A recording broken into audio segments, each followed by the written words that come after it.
مت کې چې دا دونه به احتجاجونه وشونو زموږ د الف خان شیرپو هم د یو غریب سړي په आवाज باندې هسپتال ځان رسول او چونکه پای کې د ام اس بیزتی کې دا د ام اس چې کوم دي کارکړدګي کار کې دا هسپتالونو حواله سره چیرې زما د کوم غلا دا زما د غلط کردار دی دا ښکار نشي نغزم دا صحابیرو چې واقع د چا سره د عوامو چې کوم دا یو आवाज دی په بهترین هغه سره چې کوم دی د خلکو د आवाज هغه پیشکې نمائندګار وتا هغه بیجا چې کوم دی ګیر کړو هغه ته دغه ویډیو ما کتلې وا چې کوم رویه استعمال کړو کوم کنسل کړو ډېر نازیبه د یو مشر په حیثیت باندې هغه ډېر نازیبه خبره وي الا كلكم راع وكلكم مسؤول عن رعيته تو خو د قوم د ذل جزري او بادشاہي او راعي ته پدې کې د هر سړي سره بچو غوندې کې چې کوم دی هغه رویه ساتي او تا یو دون لوی سړی یو دون لوی عہده باندې یو صحافي د قوم आवाज هغه تا ګیر کړو دانو نازیبا خبره دون نازیبا رویه تا استعمال کړو لہذا دا مش سره خایيږي نه تا دون به احتجاج کو زه حیران پدې ما چې دې سړی په شا باندې څوک داسې ولاړ دي او چې دا سړی دونه مضبوط خپل چې کوم دی حقیقت دي یقینا دې کلمو مجازري داسې خلک موجود دي چې هغه د قوم نمائندگان نه دي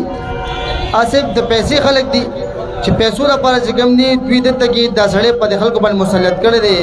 څنګه چې زموږ د فواد ورومي چې د ځوان هسپتالونو ورته حواله کړي دي ناقص کارکردګي دا سونه دغه چې کوم دلته کې راغی غاینی واړ اته کې اورو سونه چې کوم دي مړی دایره وجه نو شو ما چې کوم دي وفات شو د دې وجه نه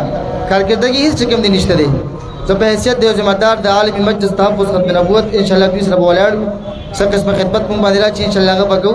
مولانا محمد گوهر شاه صاحب امیر جمعیت العلماء اسلام او وی بیمار ماته کالو کو جرا ته الته کې عمر شدا جمعیت العلماء اسلام نمائندګي همغه ان شاء الله جمعیت العلماء اسلام په ملک کې په علاقې کې کارونه کړی دي تقوم دغه لپاره ان شاء الله جمعیت العلماء اسلام هم شانه بشانه چې کوم دی ولاړ موږ ان شاء الله ولاړو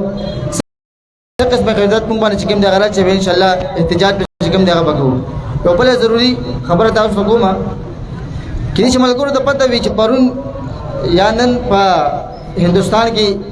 د نبی علیه الصلاۃ والسلام په شان کې ګستاخی شوې ده پای باندې زموږ مشرانو کو ډېر چې کوم دی هغه مذمت کړی دی په فیسبوک او په میډیا باندې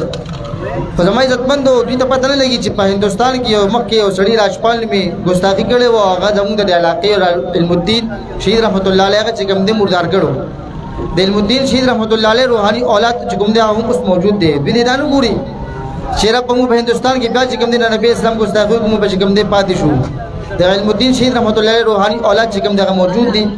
ان شاء الله تعالی زموږ مجلس تحفظ ختم نبوت